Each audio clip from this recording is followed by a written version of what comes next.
Hello ladies and gentlemen, welcome to my corner of the internet. Once again, my name is Jason, and today we're back with some more Shadowrun returns. Last time we shot up this warehouse, and we were looking for clues. By looking for clues, I mean we came in here to speak with some spirits. And that's basically just exactly what we are going to kind of do.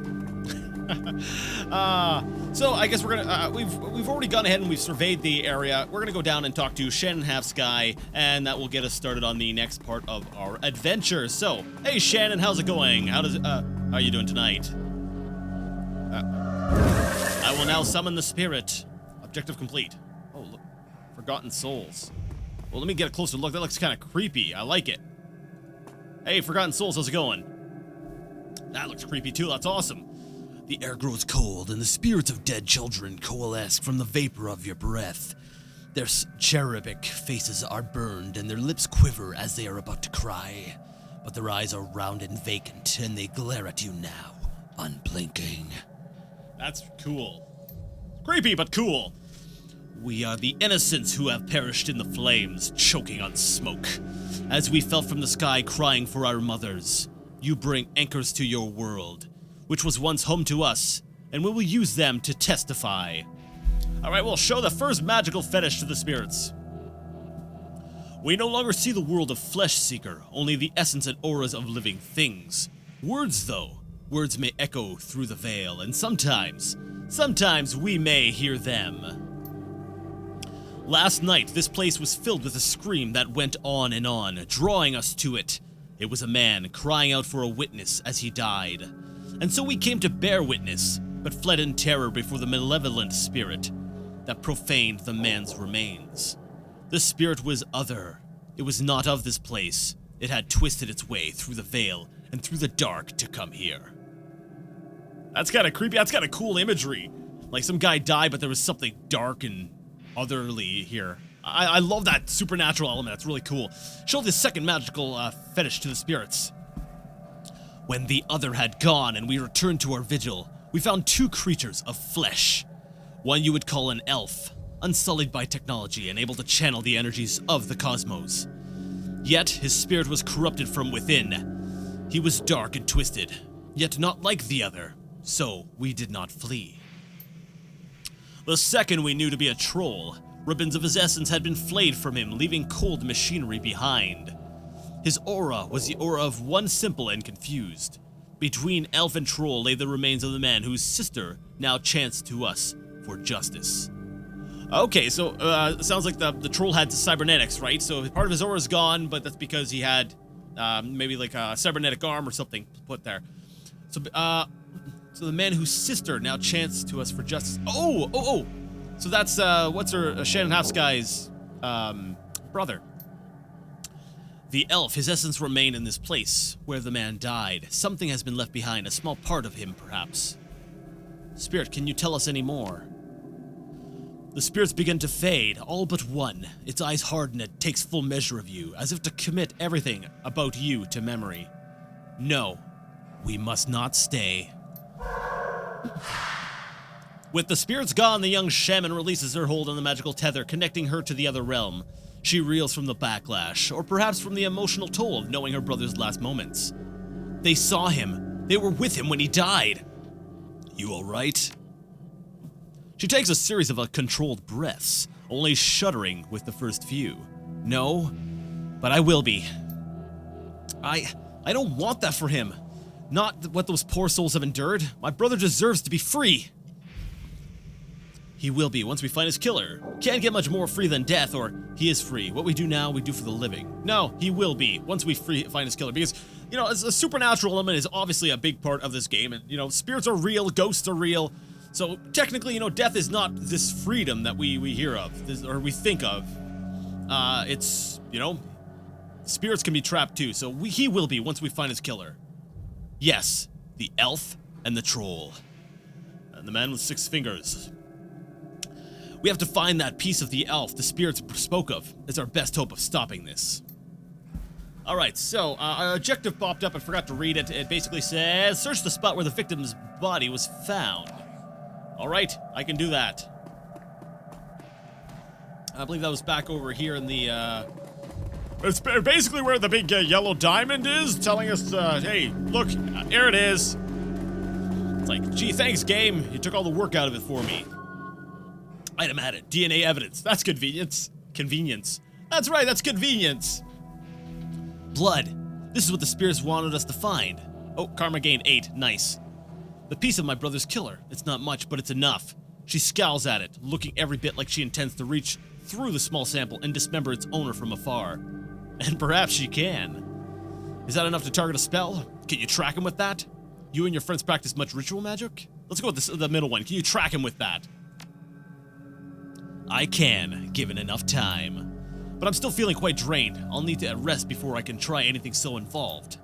When I'm able, I'll commune with Bear, consult the spirits, and do what must be done.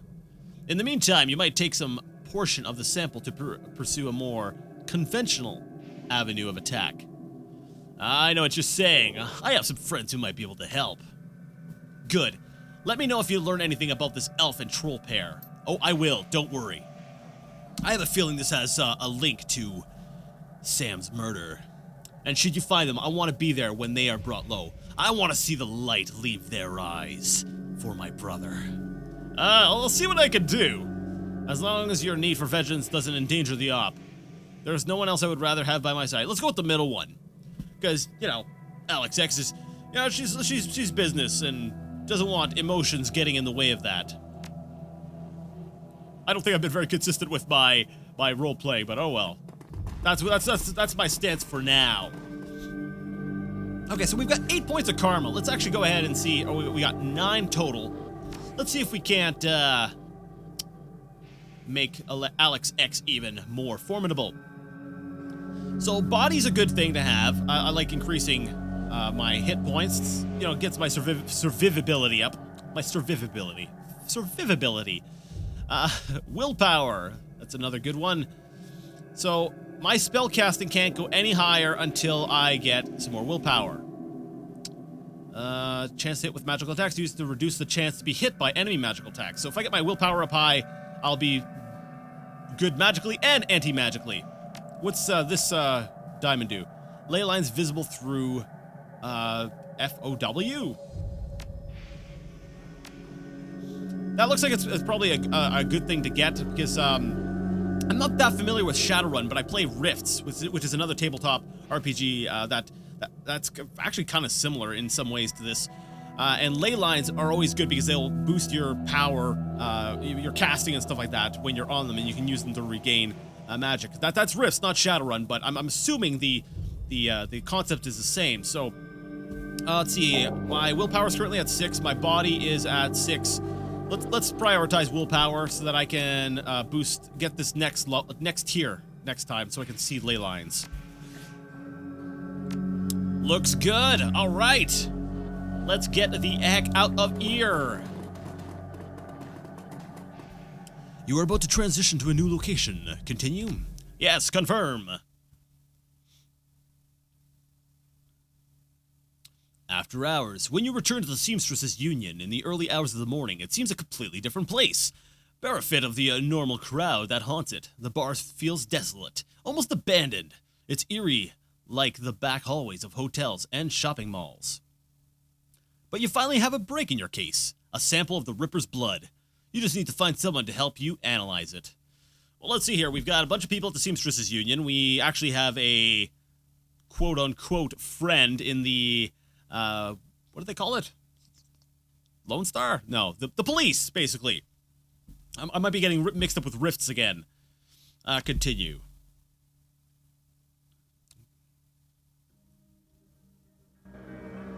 Man, I miss Rifts. I want to play that again. Without its colorful staff, cast of regulars, and posing tourists, the Union feels hollow. The front bar and lounge are deserted except for a handful of janitors. Janitors. Wink. Wink. Oh, Cherry Bomb's not here. I think that was her name, right? Miss Kubota is in the back. Yes, I said it right again! I'm on a roll! Hey, I just swept there. Listen, any janitor knows that if you're gonna clean something up, it's gonna get dirty again. Your job is that of upkeep, not of clean once and it's forever clean. I should know, I've been a janitor. Gathered around the intimate back bar, Miss Kubuta and her coterie, whatever, gathered for breakfast, and the lady herself doing the cooking. The smell of soy calf and something resembling sausages fills the room. Coterie. Oh, that sounds about right. What's in these sausages? Don't ask. Don't ask. So let's go ahead and talk to Miss Kubota first. Aheyo! Ahayo! Hi! Would you like some? She stops. Forgive me, Ome, but you look like hell. Thanks. Just the welcome I was looking for. Long night or I've been working. Yeah, thanks for just the welcome I was looking for. She looks you over, noting the signs of your nocturnal activities. She nods. Any run you can walk away from is a good run. Let's see, so I've been told, helps when the other team doesn't walk away. No one to follow you. I agree. Good to be back in one piece. Let's go with the middle one. You know, no one follows me. It's a good thing. I can tell you have been busy, and I can see by the look in your face there's something you need. Is this about the Ripper? Yep, I found some DNA evidence and need help analyzing it. Maybe. Anyone downstairs? Could be. I won't know until I get something analyzed. I'm gonna say maybe, because we don't know for sure if it's the Ripper or not. Oh, what are we kidding? We were pretty certain. We'll say, yep, I found some DNA evidence and need some help analyzing it. Nah, we'll go with maybe. Anyone downstairs? I don't like being sure about something unless I'm actually sure about something. I believe so, yes. I will unlock the piano so you may go downstairs. I hope you get the answers you're looking for. It is likely that you will visit the Matrix before the day is done. The Matrix? I know Kung Fu. Thanks. Be seeing you, and may I take a sausage? Yeah, I want a sausage. Take the whole plate. Nom. Oh yeah, let's talk to Mr. Clue. It's a good idea to talk to everybody. Evening, ma'am. What's the word around town, Mr. Clue? There's been more talk of the Ripper killings. Some people are saying they're hate crimes on account of the victims all being human. Let's see, most people are ignorant bastards. What if I told you the prime suspects were an elf and a troll? And there's more to it than just that. Well, let's see, most people are idiots. Yeah, we're gonna say that. Alex X thinks that most people are idiots and they're beneath her. We'll say she's got a real big ego. Well, I wouldn't go that far. I would. People are just too quick to label something a hate crime.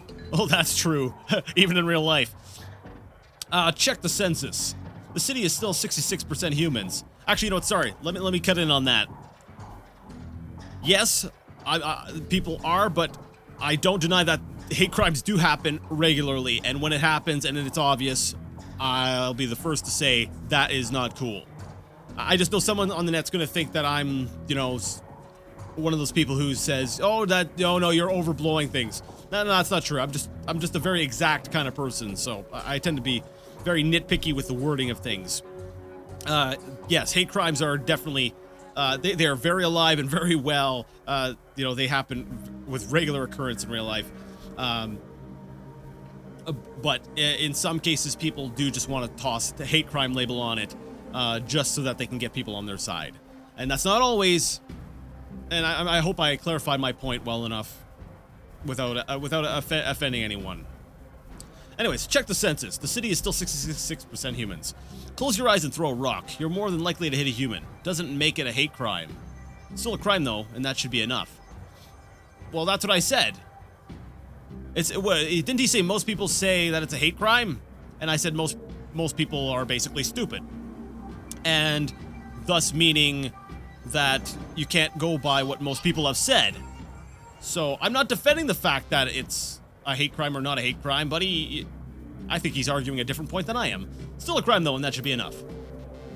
This is the first real rise you've seen out of Mr. Clue, but he reins himself in with a roll of his thick shoulders and a smoothing of his jacket. Don't worry, not gonna start throwing rocks. Wouldn't want to reinforce the stereotype. I'll leave you to your business, ma'am.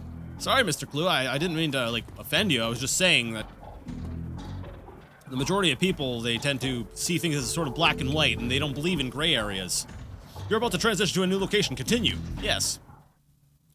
I actually think that's true. People like to pick sides. They don't like to, we'll say, ride the fence or believe that there is a third option. You've been doing a lot of legwork on this job, but it's going to require a trip to cyberspace and back to ID the Ripper. The Matrix, the cybernetic analog of inside the grid, the worldwide computer network, a digital world, information brought to life inside cyberspace. Your avatar does all the work while your meat body's left behind. All around your avatar are pathways to other nodes filled with data, IC counter-intrusion programs, and other jacked-in runners. Cyberspace has many dangers as the meat world, and more. Locked doors, security countermeasures, and black IC that can fry a Decker's brain. Every movement you make in the Matrix can be tracked, if you aren't careful. Get dump shocked out, and your brain gets fuzzy for a bit. Get hit by an enemy Decker, and you can die. That's kind of cool. So it looks like we're going to be jacking our heads into some sort of interface, and going into cyberspace. However, my voice is killing me. I've been doing a lot of recording today, and I do need to take a break. Well, I also have places to go. So next time, we're going to jump into the Matrix, and we'll say ID the Ripper.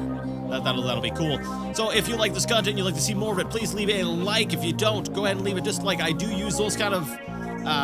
I like to use that information to determine what to prioritize when recording, and as such, I'm sorry, this series has been getting neglected, and it's also because of the view count. But regardless, I am having fun with the game, and I do want to go ahead and record it, and whatever, you don't need to hear all this. Thank you so much for joining me, and until next time, I would like to ask you all to game on.